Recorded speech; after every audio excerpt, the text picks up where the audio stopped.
Hello, everyone. Welcome back to the Book Corner. I'm Hermione Valino. I am a writer of mystery and fantasy books. So, in this video, I'm going to be talking about me diving into urban fantasy and the book that I may release next year or the year after next. I probably will release it sorry, I will probably release it next year if I do finish it at least by May. So the title of the book is called Stolen Souls, and it is a urban fantasy book. It's my debut urban fantasy book, but it's also my debut urban noir book because there is an element of mystery in this series, and especially in this book. So in this book series, we're introduced to a very different Earth where things that happened in this particular universe did not happen in that universe. Like the Inquisition, the witch burnings, all that type of stuff. So you have a world in which the gods of various pantheons are very real.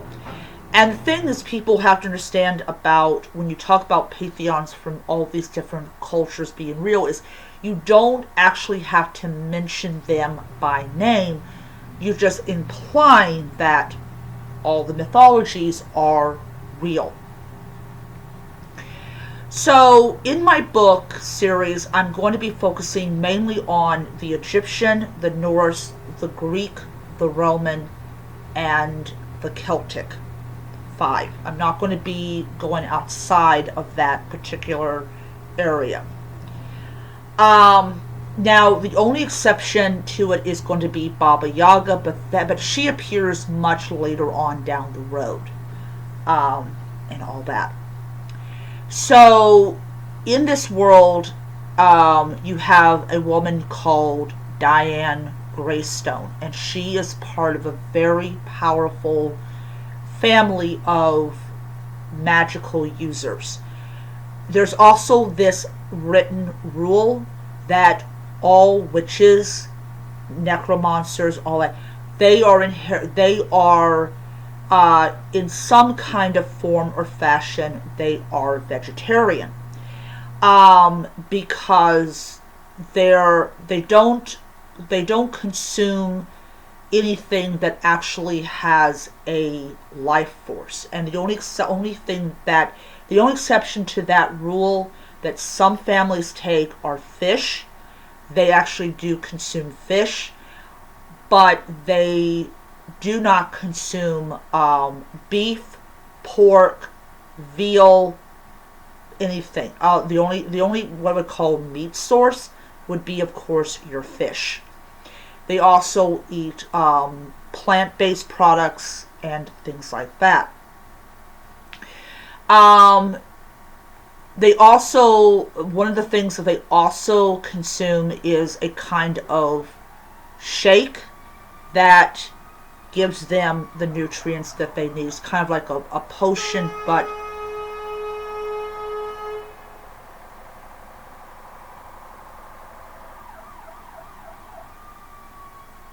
I hate that. Sorry about that, guys.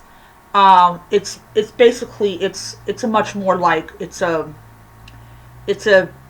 very hard to explain. It's going to kind of be hard to put it down on there.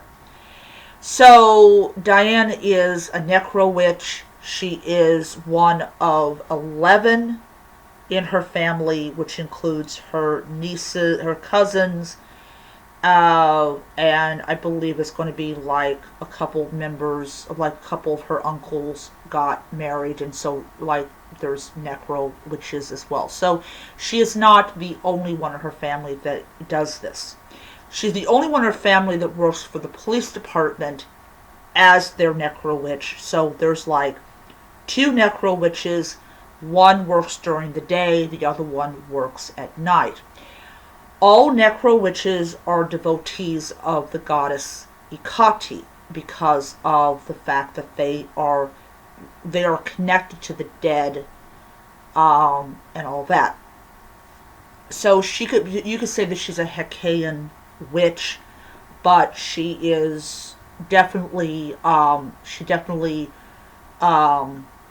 she's definitely as dark as they come, as you know.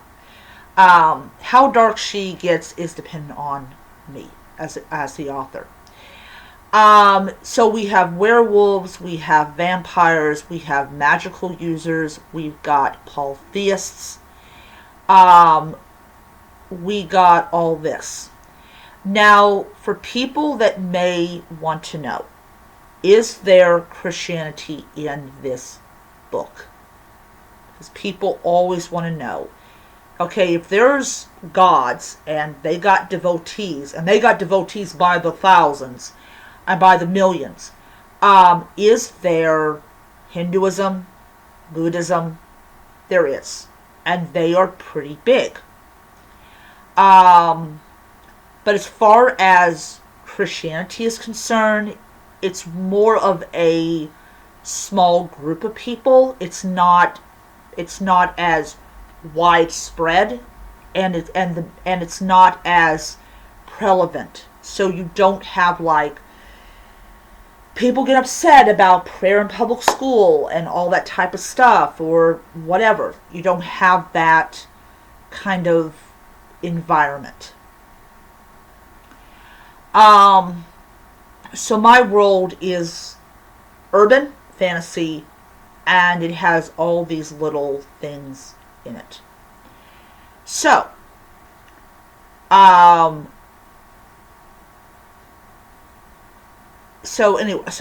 was thinking, did I mention what the book is about? So the book is about the god Hermes comes to Diane and tells her about the Soul Collector, which is a being that is not exactly good. And what the Soul Collector has been doing is he's been collecting the souls of the dead before Hermes can get to them. And especially before Anubis can get to them, depending on what part of the world that they are from, especially if they're from Egypt or they, you know. So she has to try to find out what is going on. Why is there a soul collector that is trying to disrupt the balance of the universe? One of the things I must be very insistent on it is I do not like gods being depicted as they're not depicted in mythology. Even though my book is urban fantasy and all that stuff, there are people out there that venerate like the Norse gods and the Greek gods and the Egyptian gods and stuff like that. So when I am introducing Hades, I'm introducing him as a god that aids. So she goes to his temple, which is not really temple and traditional, since it's kind of like what would happen if polytheism wasn't disrupted by Christianity. So you have this temple to him that's inside of a cemetery, and you go down these steps and you enter what's known as the pit, and she summons him, and she finds out that, yeah, there is this problem. So we have the House of Hades, and this is what it was called. There's another name for it, and I will put that in the book.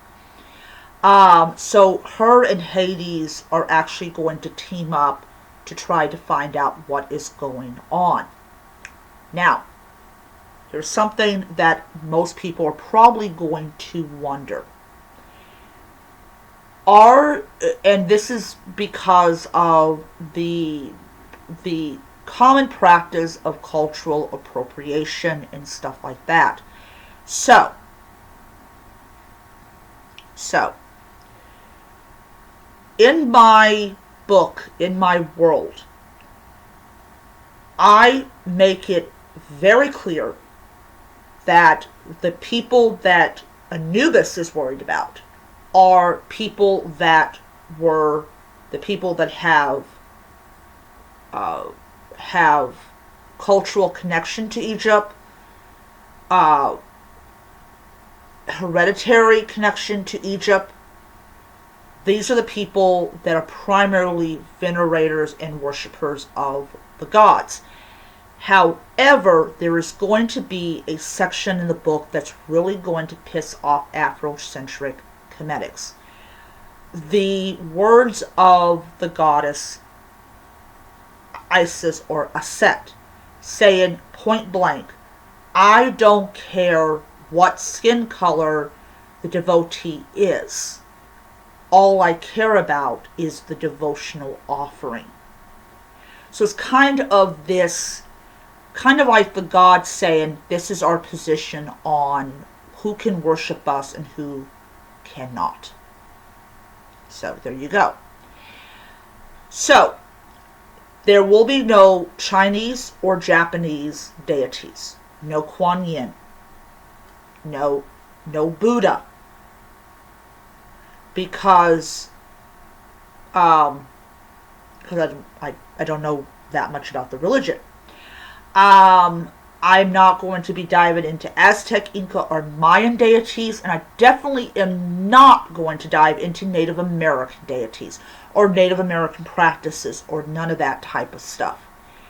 This is because these practices are either I don't know anything about them, or the gods, I don't know anything about them, or they're closed. So I'm not doing that. So when I go and set a scene up, I'm very aware of my responsibility as a writer to trying to get this right. Another thing that I'm going to warn people about is there is going to be mention and a scene of human sacrifice.